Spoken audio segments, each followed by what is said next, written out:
شیطان که رانده گشت بجز یک خطا نکرد، خود را برای سجده آدم رضا نکرد. همین شیطان رانده شدنش از درگاه پروردگار به چی خاطر بود؟ به خاطر که وقتی خدا امرش کرد آدمی که من آفریدم سجده کن، گو خلقته من طین و خلقتنی من نار، تو مرا از آتش آفریدی، این آدم از خاک آفریدی، آتش از خاک افضل است، من این سجده نمی کنم. شیطان که رانده گشت به جز یک خطا نکرد، خود را برای سجده آدم رضا نکرد. شیطان 1000 مرتبه بهتر ز بینماز، شیطان 1000 مرتبه بهتر ز بینماز. او سجده بری آدم و این بر خدا نکرد. شیطان هزارها بار، همین شیطان مردود ملعونی مرجوم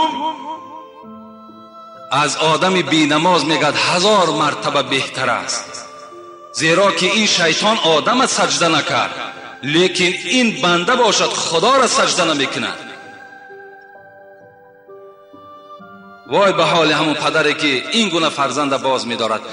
من برای شما توصیه میتونم همه فرزندان لا طاعت لمخلوق فی معصیت الخالق، این حدیث پیغمبرتون است. پدر و مادر را گوش نکنین در حالتی که شما را به گناه اگر دعوت کنن. وقتی شما را از کاری ثواب میخواهند که باز دارن، شما اونها را اطاعت نکنین. گفت از پیغمبر شما نه عاق میشین نه گناهگار میشین، بلکه ثواب میگیرین. السلام علیکم داملای عزیز و گرامی. آیا پادشاه را دشنام دادن گناه است؟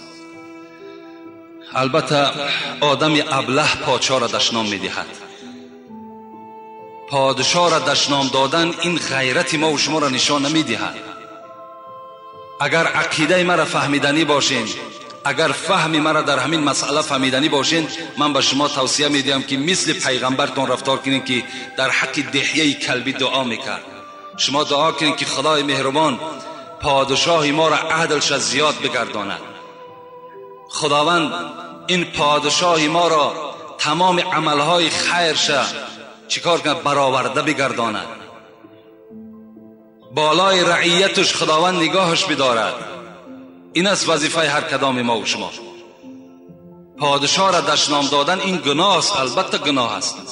چی جای ثواب دارد؟ علل خصوص همین پادشاهی که امروز بالای سر ما و شماست. این جهادی که این پادشاه ما و شما کرده است، چی در قزاقستان، چی در مالزیا، چی در امریکا، که اسلام را شما با تروریسم ارارش نکنین گفتند. این سخن یگان شیخ عرب نگو، بلکه پادشاه ما و شما گفت. آبادانیایی که از دست پادشاه ما و شماست، همه ایرا شما میبینین. جای ایرا بیان کردن نیست، چه از کشادن مکتب ها، چه از کشانیدن بیمارخانه ها،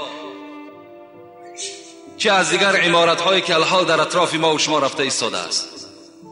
باید که با قدر نیکی البته این پادشاهی که امروز بالای ما و شماست، همه ما و شما برسیم. در حقش دائم باید دعای خیر کنیم. همین آبادی که الحال در مسجد است، همین توده مردمی که جمع بشود، همش البته اگرچه فضل خداست اول و آخر، لیکن برکات این ایشان هم هست.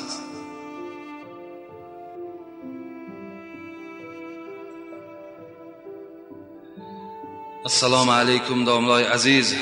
قرآن در روی قبر خواندن درست است؟ یک نفر امر معروف کرد و گفت که آیت بالای قبر این عادت مردم نه فرمان خدا. این هزارها نامعقول کرده. شما همین الحال همین بعض جوانهای برآمده است که آیت بالای قبر هم انکار میکنن و شما را مثال خلاف مذهب ابو حنیفه میخواهند که رفتار کنید، اینها را گوش ندهید. شما هم امام خطیب ها را گوش کنید. همین علمایی که امام خطیب هستند، پیشوا هستند، اونها را گوش اندازید. به هر یک جوان قد کوچه شما اهمیت ندهید. رسول اکرم میگوید که این حدیث ابو داود را روایت میکند: اقرأوا علی موتاکم یاسین. اینا پیغمبر خدا گفتند شما بالای مرده هاتان بالای پدر و مادر اولاد اجدادتان سوره یاسین بخوانید. چرا نادرست است؟ از همه شما برادرای عزیز، من خاصه همین مذهب ابو حنیفه را برای چی به شما حکایت میکنم؟ زیرا که بعضی از برادرای ما و شما امروز پیدا شدن خلاف مذهب ابو حنیفه میخواهند رفتار کنند. میلش کردن بگیرن، همونش هم سنت، لیکن همین فتنه و جنجال و نافهمی را در بین مردم پیدا میکنن. گاه دستها را تا راستی کتفا میبردارن، گاه آمینی بلند میگویند. حالا که رسول اکرم که ابن مسعود راوی این حدیث است میگوید 4 چیزی هست که باید پس گفته شود. اینم حدیث پیغمبر خداست: التعوذ و التسمیه و التأمین و التحمید. اعوذ بالله پس گفته شود، بسم الله پس گفته شود، آمین پس گفته شود، ربنا لك الحمد پس گفته شود. این حدیث پیغمبر است. برای کسی لازم از مرحمت کتاب نزد ماست. با بلند گفتن آمین عرقخریب من می شود، با بلند گفتن آمین زنا من می شود، بی حیایی قد می شود، نه قد نمی شود. مردم عقیدهش بیدار کردن در کار، مردم در نماز درست کردن در کار. همه این مسئله بعد حل خودش می‌یابد. هر مسئله که ابو حنیفه اخذ کردن همش با حدیث است، همش با آیت قرآن است. حتی همین آمینی پس ده حضرت دلیل دیگرش ادعوا ربکم تضرعا و خفیه، صدق الله العظیم، آیت دلیل کردن که خداوند میگوید دعا را شما دائم پس بخوانید. که ازل گفتن آمین از جمله دعاست، باید دعا پس گفته شود.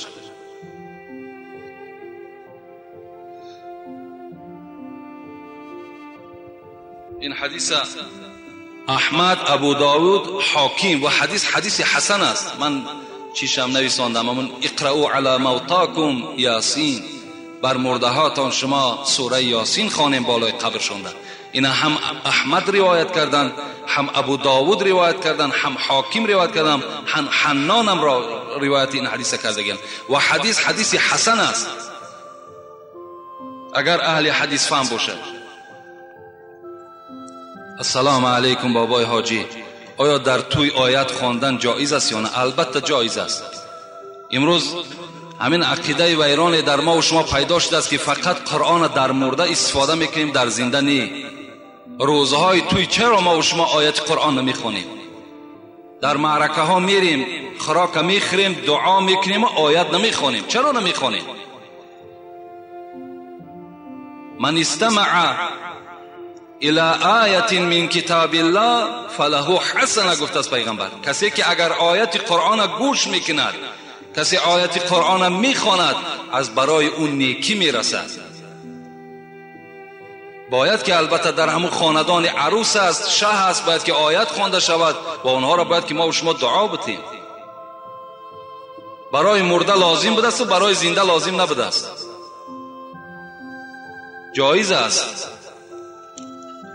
السلام علیکم داملای مهربان، اکثر مردم میگویند که با پای راست به خانه و مسجد درآ، با پای چپ برآ، یا اینه که در حاجتخانه و بازار برعکس این. باز میگویند که انگشت دست را نشکن، یا که انگشت را در انگشت نانداز. اینها چه اساس دارند؟ در قرآن در باب اینها گفتگی هست. با احترام مخلصی شما، البته قرآن نه، لیکن حدیث های پیغمبر خدا در این باب هست که شما وقتی که مسجد می درآیین با پای راست درآیین، وقتی حاجت خانه می درآیین با پای چپ درآیین، وقتی بازار می درآیین با پای چپ درآیین، و در بازار بسیار نایستین بلکه تیزتر از بازار بیرون شوین. و انگشت های دست البته صداش را مثال ما و شما زیر میکنیم میبرانیم، این صدای انگشت هاتون نبرانین، انگشت بالای انگشت بار نکنین. اینها همش در حدیث های پیغمبر هست. البته رفتار کنین، اینم یکی از سنت های پیغمبر خداست.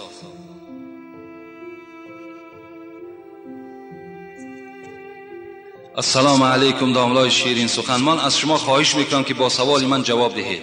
ما یک روز در همین مسجد شما نماز عصر را میخواندیم. یک شخص ما را گفت که تو این اشاره سبابه را مکن که این گناه است.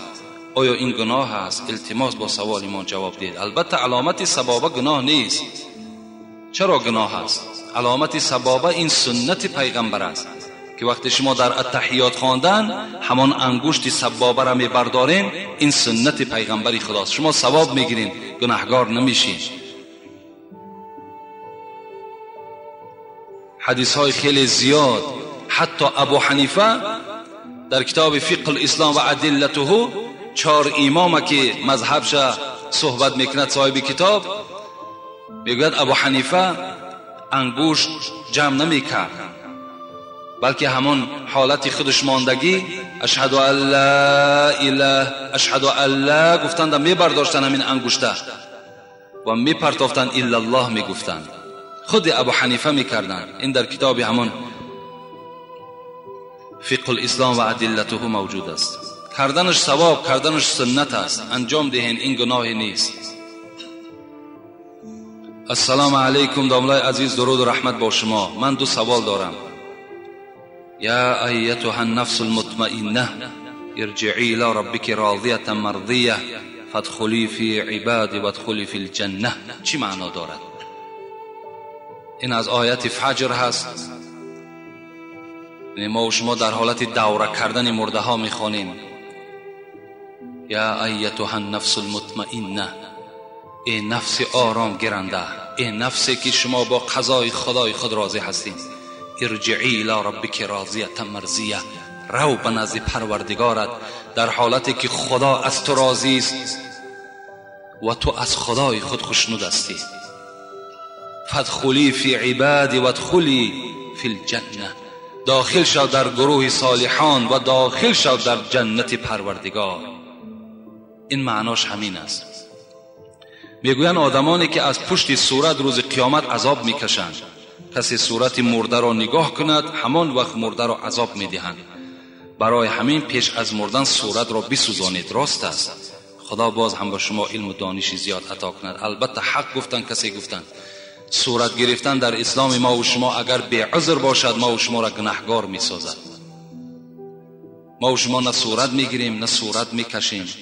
صورت هایی که لازم است، برای پاسپورت لازم است، برای یگان اراده سفر داری مرحمت صورت گیر، لیکن بیهوده صورت نگیر، بیهوده صورتی تر نکشن که در اصل هرگاهی که به صورتی تو نگاه میکنن تو را خداوند عذاب میدهد.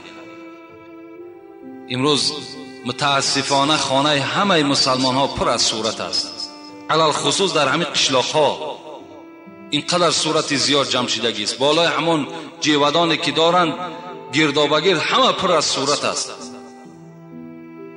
و در خانه مردم شهر باشد حمام خانه هاشون پر از دخترای فاحشه صورت ها در همون حمام خانه و واردای خانه و همون اکتیارهای بدبخت بیدین خدا زده که در دنیا هستن، همونا در خانه ما و شما زدگی هستند که اونا به خون هزارها مسلمان تشنه هستند. شما بالای سرشون کردید. اونا خود کم کثافت بدن که باز در خانه خود جاشون کردین، یگان ملائکه رحمت خانه شما نمیدروید. نگذارین در خانهاتون صورت ها را. مرحمت صورت کعبه است، صورت یک منظره است، یک منظره را بیارین کشال کنید. السلام علیکم بابای حاجی، سوال من را جواب دهید. من پدر و مادر را پرسیدم که در بازار کار کنم، گفتا که در خانه کار می باشد. من گپی پدر و مادر رو نگرفته ناپرسیده به قرغن رفتم. 1 ماه پس برگشتم. این عیب من یا عیب پدر و مادر؟ جواب این سوال را دهید. البته برادر عزیز، رضاگی پدر و مادر در همه سفر برای شما ضرور است. حتی که دوره های پیغمبر خدا که چقدر جهاد ذلول بود، وقتی می آمدن جوان ها که پیغمبر خدا را می گفتن که ما با جهاد همراه تو می رویم، رسول اکرم چی می گفتن؟ می گفتن پدر و مادر داری؟ می گفتن بله. می گفت خدمت پدر و مادر را انجام دی، خود جهاد در راه خداست. یا از پدر و مادر پرسیدی؟ این سوال ها را پیغمبر ما و شما از همان جوان ها و از همان امت خود می کرد. از این خاطر هر جایی که شما می روید اگر بخواهید که برکت در باید که پدر و مادر از شما راضی باشد. پدر و مادر از شما راضی باشد. رضاگی پدر و مادر این رضاگی خدای شماست. بسیار خوب می شود که شما پدر و مادر را در همه مسئله ها از آنها چیکار کنین؟ سوال کنین و راضیگی آنها را طلب کنین. السلام علیکم و رحمت الله و برکاته. دامدار شیرین سخن درباره رباعیات های عالمگیر عمری خیام به ما جواب پره می داده. این رباعی چنین است: گر باده خوری تو با خیرتمندان خور، یا با صنمی لاله رخی خندان خور. بسیار مخور ویرد مکن فاش بساز، اندک خور و کم کم خور و پنهان خور. در این رباعی باده، می، شراب با کدام معنا شاعر گفته است؟ از نام مخلصی اشدی شما. اصطلاحاتی است مر ابدال را، که از آن نبود خبر غفال را. عارفان ما و شما میگد که همین ابدالای ما، ابدال گفته همون اولیاهایی که تخمین 70 نفر هستند، همونها در اصطلاحات خود، یعنی در استفاده کردن شعر خود، می، باده، جام، پیمانه، سبو استفاده میکنند. لیکن شما غفالا، شما غافل ها از معنای اون درک ندارین که اون چی میخواهند در شعر خود. خب حضرت مثنوی باشد، صاحب مثنوی حضرت جلال الدین رومی یک روایت میارد که ان لله شرابا اعده للاولیاء اذا شربوا سکروا و اذا سکروا طابوا. پیغمبر از نام پیغمبر ما و شما رو یاد میکنه از برای خداوند شراب هست. وقتی که همین شراب را برای اولیاهای خود آماده کرده است، وقتی همین اولیاها که شراب خوردن مست میشوند، وقتی که مست شدن در حالت مستی رجوع به سوی خدا میکنند، همون شراب می نوشند. این شرابی که آدمها را مست میکند، پلید میکند، افلاس میکند، این شراب نیست. حضرت حافظ میگوید المنت لله که در میکده باز است، زان رو که مرا بر در او روی نیاز است. خمها همه در جوش و خروشند ز مستی، آن می که در آنجاست حقیقت نه مجاز است. از وی همه مستی و غرور است و تکبر، و از ما همه بیچارگی و عجز نیاز است. این شراب، این می که ما استفاده میکنیم، این بیچارگی است، میگد عاجزی ماست. اون می که مجازی است، اون می که در خمها می جوشد، از وی همه مستی و غرور است و تکبر. اون می هست که آدم تکبر می سازد، مغرور می سازد، پلید می سازد. این می ما اون می نیست. گفتن حضرت. عارفی دیگر چی می گوید؟ شراب عشق نبود زاب انگور، شراب عشق نبود زاب انگور، رهی نوشیدنش هم از گلو نیست. این شراب عشقی که ما بیان میکنیم این آب انگور نیست میگوید، و رهی نوشیدنش هم با راه این گلو نیست، رهی نوشیدنش هم از گلو نیست. از این پیمانه و جام و سبوها غرض پیمانه و جام و سبو نیست. ما وقتی که در شعرهای خود رومکه را استفاده میکنیم، جامهای بادنوشی را استفاده میکنیم، این مقصد از همین رومکه هایی که عرق می نوشند، این مقصد از این نیست میگوید. بدان معنی که عارف زلف گوید.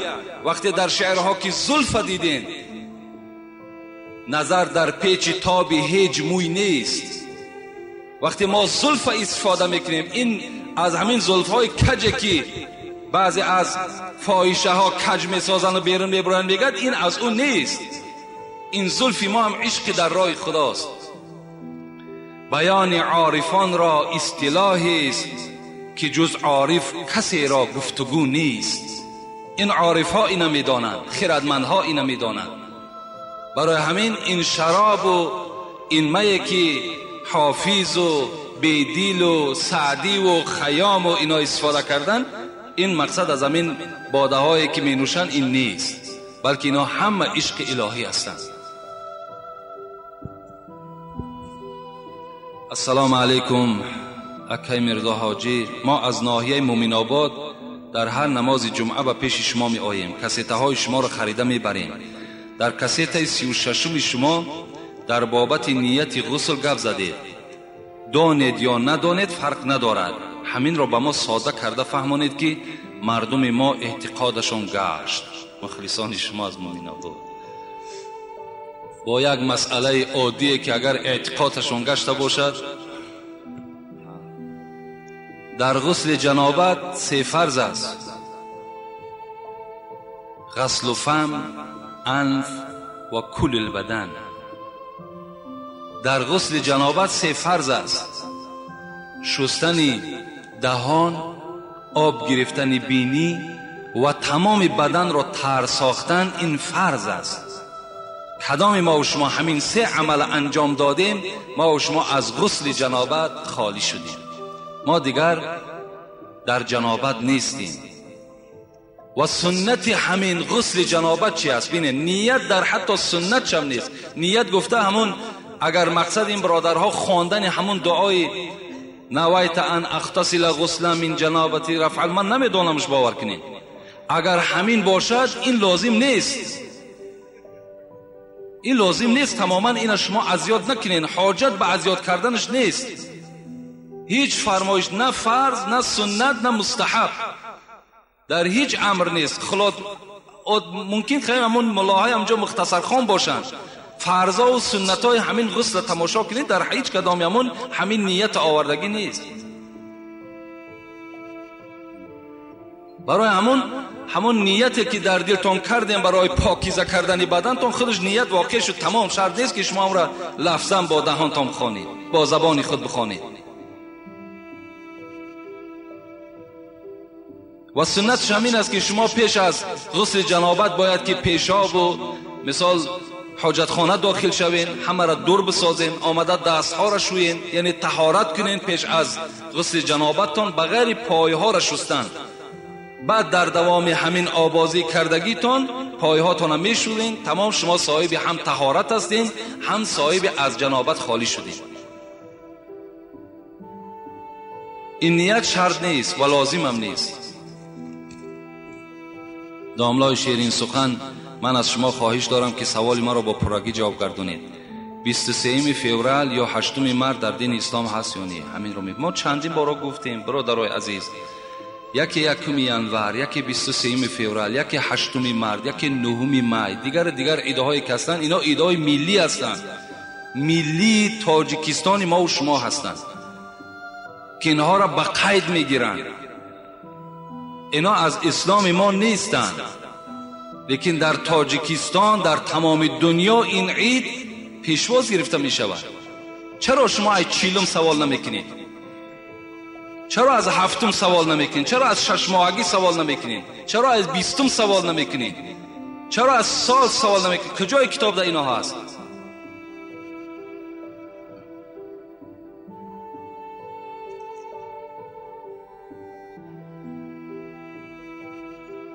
السلام علیکم داملا، آیا سلام دادن چی فضیلت دارد؟ این سوال ما در کسیتوی پیشین گفتگی هستیم که سلام چگونه باشد و چند ثواب دارد. میتونین هم کسیتوی پیشین نگاه کنین، انشاءالله همین فضیلت سلام در او وجود دارد. السلام علیکم.